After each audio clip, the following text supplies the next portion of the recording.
Hey, this is Joseph Mallozzi, co-creator, showrunner, writer, um, executive producer of Dark Matter. I don't know if I'm doing this right because I can't see myself. Hang on. Oh, turn the sound on. How's that? Inside, no? Hang on. Oh, yes. There we go. There we go. What? Hang on. Hang on. I knew this was going to be disastrous. Isn't this fun? This is the first time doing Periscope and a lot of potential awkwardness. Now, no, you take me this one.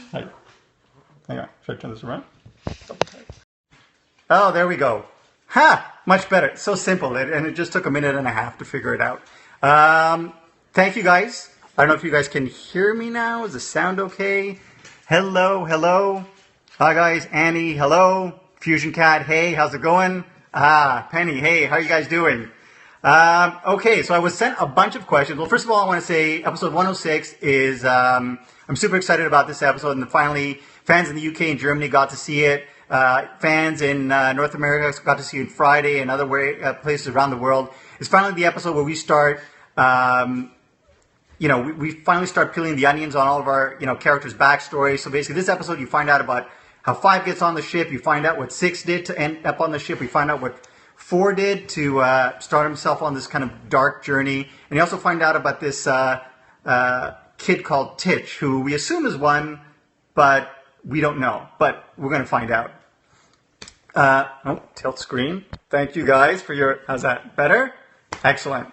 So I got a bunch of questions, Sci-Fi UK. You guys sent some questions to Sci-Fi UK. They sent them my way. So what I'd like to do is maybe answer a few of those questions and then answer whatever questions you guys have throwing my way. So yes, Annie, the answer to your question is, I don't know. Could Tish be one? Could Tish be someone else? I don't know. Fusion Cat. Yes, actually, I still miss SG1. Can you hang on a sec? I got something to show you.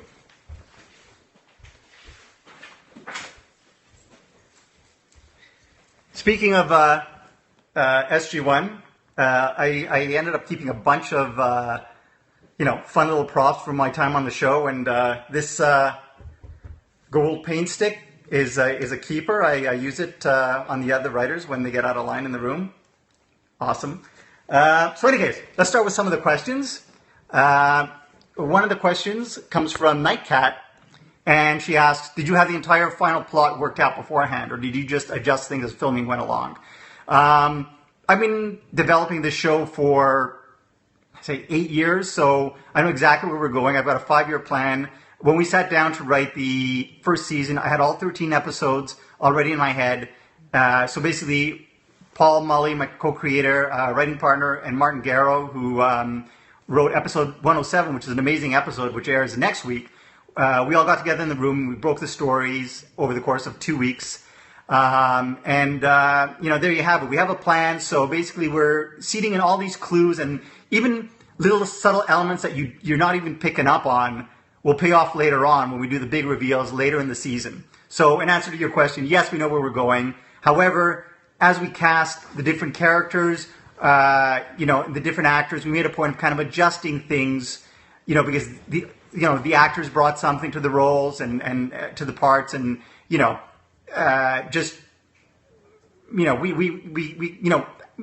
like any good show, we make adjustments as we go along. Captain 2 asked, does Melissa O'Neill, know how incredible she is? She should, because we remind her all the time. Melissa does a really good job of balancing kind of the strength of the leadership role, but also kind of the empathy that she has to feel for the rest of the crew. And especially you see that in her relationship with 5. Also, Melissa does most of her own stunts. So, yes, actually, Penny, you're absolutely right. She is incredibly humble. And this is her first actually TV gig. So, we were all amazed in the audition when we first got, and amazed with her every episode. She continues to grow. Question number 2, Abilene. Is it more difficult to gain an audience connection with characters who don't really know who they are?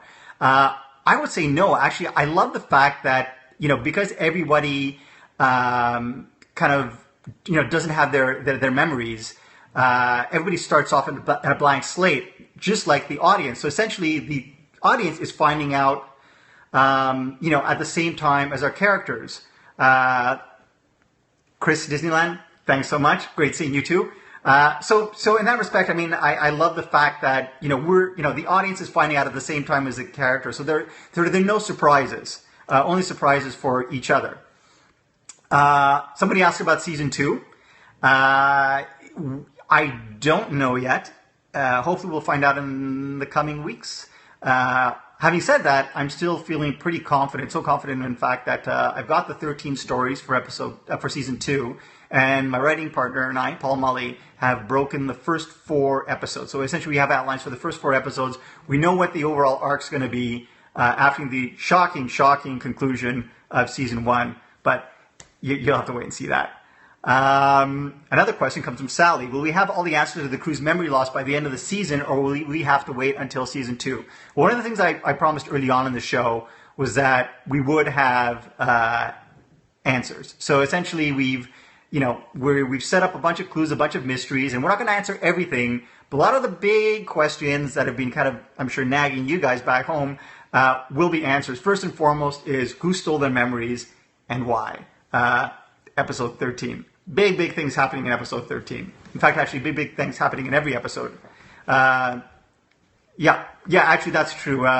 Thank you, Annie the Mighty. Yes, there has to be a season 2, given all I've been talking about the season finale being such a shocker. I have no plans to come to Comic-Con. For those of you asking, if you want to see the cast, have the organizer contact the production company, because I'm sure they would love an invite and I would love to actually come and check it out. How do I decide on the characters' first names? And is something that just popped up from Saris64. I just make them up. I'm actually, not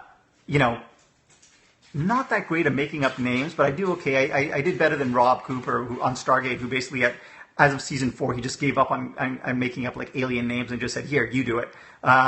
Usually, what I like to do is, I'll pick up the cast and crew list on the day, and I'll go through and just pick a crew member at random and just pick their last names or their first names. That's usually the best way to go. Another question comes from Fashion Love. How did you decide which characters would be male and female? In the comic book, we establish our characters as they are. But then when it came time to doing this series, I wanted to kind of address what I felt was a gender imbalance. In the comic books, there's 5 male and 2 female. I wanted to make at least like a 4 and 3, or maybe even a 3 and 4. And so basically, we just opened up, most of the roles to all genders and ethnicities. And the 2 big roles that actually were opened up, to both genders that had a lot of action, if you will, were the android and the part of 4 that was, the android that was won by Zoe Palmer, and the character of 4 played by Alex Malari Jr. And they could have gone either way. I mean, we could have ended up with a male android and a female 4, but in the end, I'm really happy. With what we have now. Alex has been, like I said, incredibly humble, incredibly dedicated. He wakes up at 3:30 so he can work out every day, and you see him use his weapons, and it just, he's amazing. Just his stunt work is amazing, and his work ethic is amazing. Somebody just asked me about Zoe Palmer, and she is a delight to work with. We're constantly texting each other, and she's always coming up with like great lines, great ideas. She's one of the funniest people I've ever worked with. And somebody mentioned I can't imagine anyone else in the role of the android. Captain 2 asked how exciting and exhausting it is to work on a series like this. I would have to say very. After writing the scripts, I was there for prep, and then you're waking up at 4:35 every morning, going to set. You're prepping episodes. You're rewriting episodes, you're in post, you're in editing, but one of the great things is your job is a whole lot easier if you have really capable, really great people to work with, which is the case here. It's an amazing cast, amazing crew. One of my partners in crime, Paul Mully, who's my co-writer, co-creator, is in Vancouver, and he basically oversees things, visual effects here. My partner in crime on set is Vanessa Piazza, executive producer, former executive producer of Lost Girl, who is amazing. I couldn't do it without her. And of course, there's Jay Firestone, president of Prodigy Picture, who's been overseeing everything and gets in the editing room as well and gets into the script and generally gets his hands dirty. So it's exhausting but very satisfying. But looking forward to going back for season 2. Another question from Nightcat. It's looking increasingly like they're all good people. Did the nasty rep come with the ship? It's interesting you say it looks increasingly like they're all good people because, what we're doing is finding out what essentially led to their dark descent. So in the case of 4, we find out that he was a prince, and you find out that he's very principled and he cares about his younger brother. And then his father is murdered. He's framed for murder. And people automatically assume, oh, he's a nice guy. Well, yes and no. I mean, basically, he was a nice guy, but if you remember in episode 1, 5 is flashing back to a memory, and she says, well, I remember, after they killed my father, they came for me, but I carved out their eyes and left them for my mother to find. The eye carving is not, the sign of a good, well-balanced individual. It's the sign of someone who basically, is unhinged. So basically, 4 is a scary dude, and we're going to find out how scary in a couple of episodes. So, and as for the nasty rep, the ship's nasty rep, basically this crew, they were a nasty bunch. Again, we haven't found out 2's backstory. We haven't found out 1's backstory. We haven't found out 3's backstory. They're all to come. But one of the interesting things is the fact that no matter who they were before, like the fact that, for instance, 6, was complicit, unwittingly complicit in the death of 10,000s. He was a good-hearted guy before. Is he now? He seems to be. And yet, what did he do to end up on the Raza? Because apparently these people are, just the worst of the worst. If you have any more questions, I'll actually read them off the screen. As well. Sorry, they've been coming by sort of fast and furious. And thanks for all the little hearts there. I basically want to show you a special guest star on this Periscope. Hang on a sec.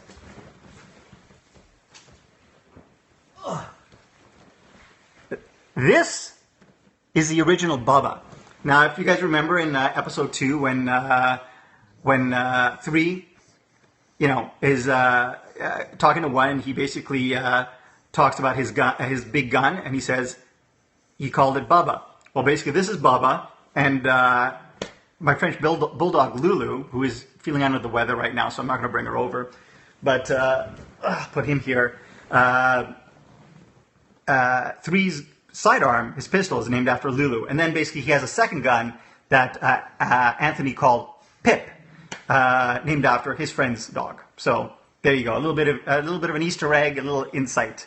Actually, Anthony Lemke, who's the actor who plays 3, was in Vancouver the other day, and because we were on our way to San Diego, he stopped by and he crashed at our place, finished the milk, didn't replace it, didn't tell me, and we got a great picture of him actually holding Bubba. Now, if you guys would like to find out more about the show or get a look at some of the behind-the-scenes pics and videos and insights, I strongly urge you to check me out on Twitter at Baron Destructo, exactly like it sounds, Baron Destructo. Or you can check me out on my blog. I blog every day. I've been blogging for 8 years. If you guys are Stargate fans, I used to blog while on Stargate, so there are like tons of behind-the-scene photos. You can check out. And you just have to check out my name. Just do a Google search for my name, Joseph Mallozzi, Mallozzi, or ZZI if you're in the U.S. And it'll take you right there, and you can check out all the behind-the-scenes pics. But thank you. I need reading glasses as I'm trying to read your names. Loving Tabor Kalchik's wardrobe, as do I. As I said, basically, Tabor Kalchik, played by David Hewley, came in one day and shot all his scenes. His wardrobe was amazing. When the show was over, I'll be rating his wardrobe and taking it home. Somebody asked, was TJ in the last episode named after director TJ Scott? In fact, yes, director TJ Scott directed our first 2 episodes. He's presently on Gotham and, a bunch of other shows, I believe, The Strain as well.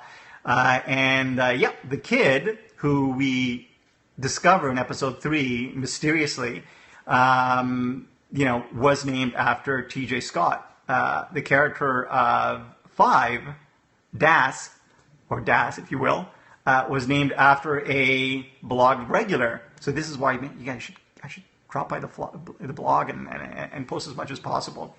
I take notice. The hearts are when new people start watching or comment. Good to know. Excellent. Well, David Hill will be back later in the show. Asks Kendra Yu. The answer is yes. David Hewlett will be returning soonish.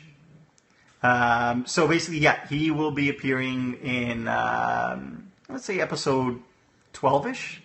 We'll see the Android smackdown between the two androids next episode. I don't know what you would have to be referring to.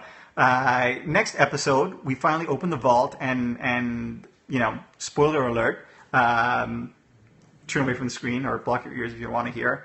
We're going to find out about the, by the way, hey Cass, we're going to find out about what's inside the vault. And a couple of things they find out. One of the things they find is another android. And how to describe this episode? Basically, this android, unlike our android, who's very practical, utilitarian, is just created to sort of very logic-based entity. Our android, this new android, is an entertainment model, and so basically, she's programmed for fun, which our android clearly isn't. And if one of the things you notice about our android is that she's kind of unique and I won't say childish, but almost childlike in her behavior. She gets a little jealous. So, if you imagine, when you were in high school, you had a best friend, and your best friend started hanging around with someone else. That's how she feels, and sort of, her reaction is really interesting. And this is one of my favorite Android episodes. And actually, I think this is probably my girlfriend Akemi's favorite episode of the season.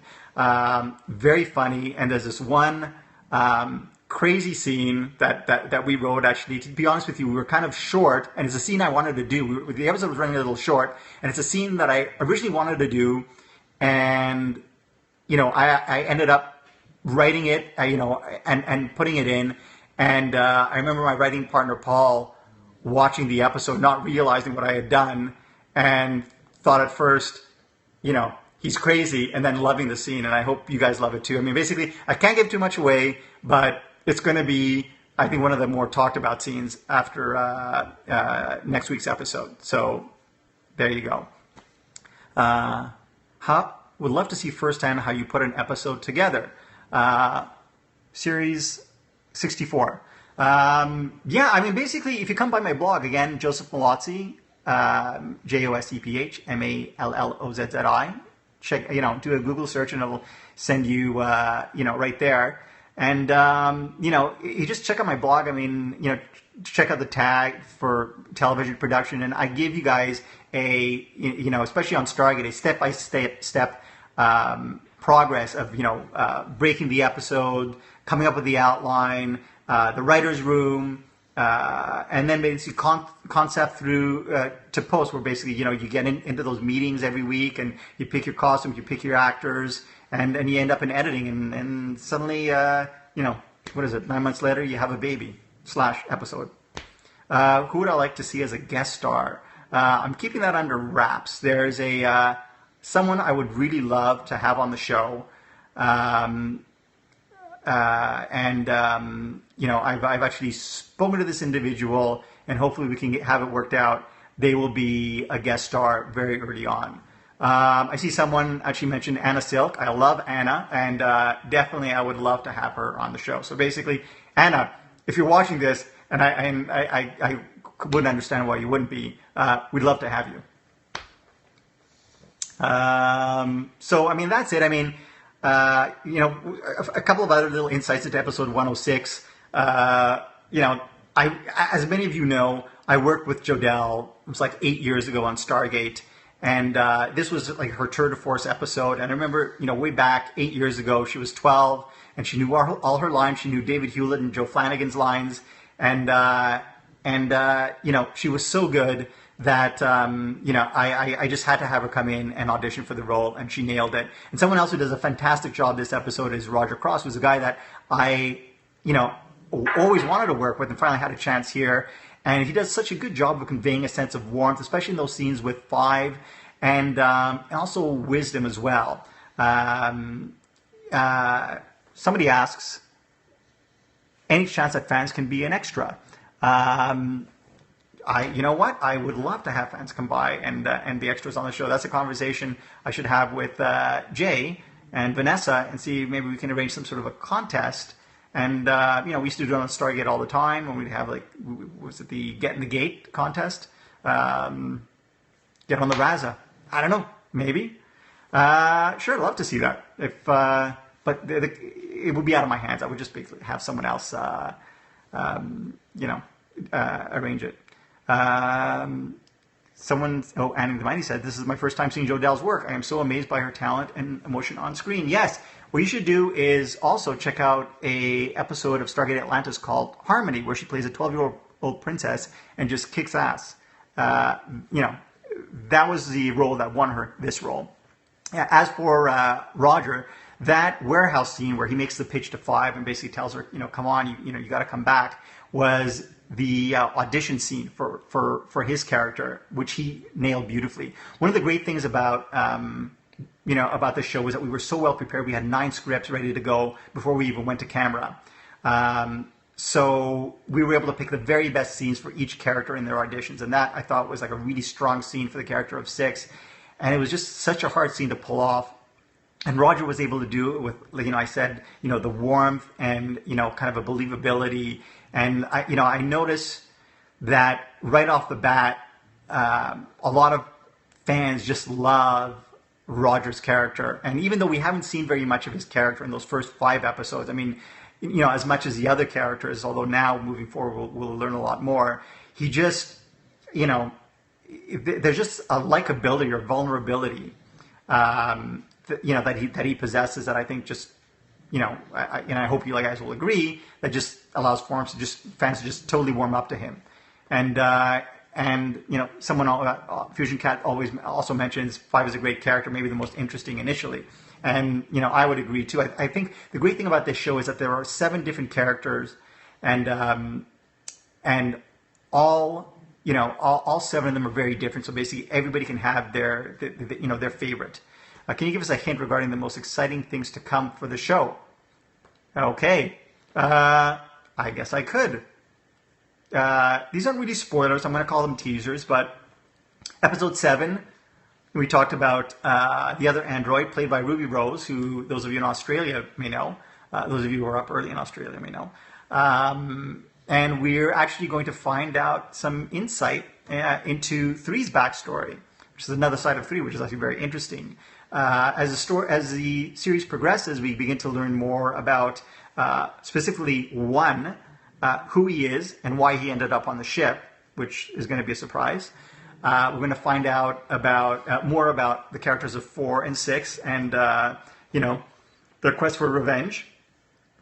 We're going to find out about the character of 2, of course. What's her deal? I mean, she's the one who we know, frankly, least about in terms of backstory. And there's also a pretty major revelation about the android, which was going to happen later on in the season. That's right. Her Highness writes, wish it was happening when I wasn't at work. Well, now that I think I've got it kind of figured out, and, as it turns out, I haven't been talking to myself or sitting here alone, talking to myself for the past half hour. I've got it all figured out. I'd like to do maybe another one of these for the North American audience as well, or maybe doing another one for the UK in the not too distant future. Somebody has a theory. Kendra, 3 is a law enforcement that infiltrated the Raza, isn't he? I don't know. Is he? Maybe. I don't know. Are they clones? Maybe. Are they from an alternate dimension? Maybe. Or, even better, at the end of episode 13, they wake up from their stasis pods, and it turns out the entire first season was a dream. Huh? You like that? I know you wouldn't. So, I guess that's it. I mean, maybe I'll do another 5 minutes. Basically, I was only going to go 15 minutes, but it's looking closer to we're going to do 30. Annie, yes, thank you. I enjoy being fan friendly. I mean, it's a delight. HVDLEY Killjoys crossover, would love to. They're bounty hunters. We're the type of people that run from bounty hunters. So yeah, I would love to do a crossover. LGBT characters in future, quite possibly. Who knows what the future holds? I mean, basically, I said we're just peeling the onions on these various characters, and we're just at the very surface right now, finding out who they are. So who knows what's in store for each of the individual characters. Like I said, I mean, 106 was a great episode. I was very excited for you guys to check it out, because like I said, finally some answers. Someone asks, vegan gal asks, any more fight scenes by the android? Yes, actually a huge one in episode 12. You and the crew are always so awesome on Twitter. A huge thank you. Well, thank you guys for tuning in and watching the show, supporting the show, tweeting about it, allowing us to trend these past couple of weeks. And hopefully get the word out about the show and really help build the audience. We're doing really well internationally, Canada and the US. So hopefully we'll begin to build, and it'll all be thanks to you guys. So thanks a lot, and I'm gonna try to figure out how to turn it off now. Either I'm gonna find a way to turn it off, or for the next 3 hours you guys are gonna be privy to me sitting here watching old episodes of the 1960s Spider-Man. Wouldn't that be fun? Would you use transfer transit if it existed? Somebody said. Absolutely. It's 100% safe. Basically, you get in a pod, your mind is transferred to a clone's body, and then you just spend, 24 to 48 hours, gathering memories and having fun, and then basically you return to the pod, and your memories are transferred back to your original body, and your clone is recycled. Or if you don't make it back to the pod before then your memories are lost, because the clone body will die. Because as we know, clones in our universe only have a 24 to 48, maybe 72 hour lifespan. Are there any, so they couldn't possibly be clones. Anyways, in fact, yes, somebody asked about Ralph's old Spider-Man. Yes, I'm a big fan of the old cartoons, and I've got the box set of the 1967 Spider-Man sitting downstairs. I want to do a marathon, but no one will sit down and do the marathon with me. Is that sad or what? Yeah. All right. Pull the screen down, option end. Thank you guys for coming. Loved having you. Oh, here it is. The stop broadcast button. This was most informative. Thank you.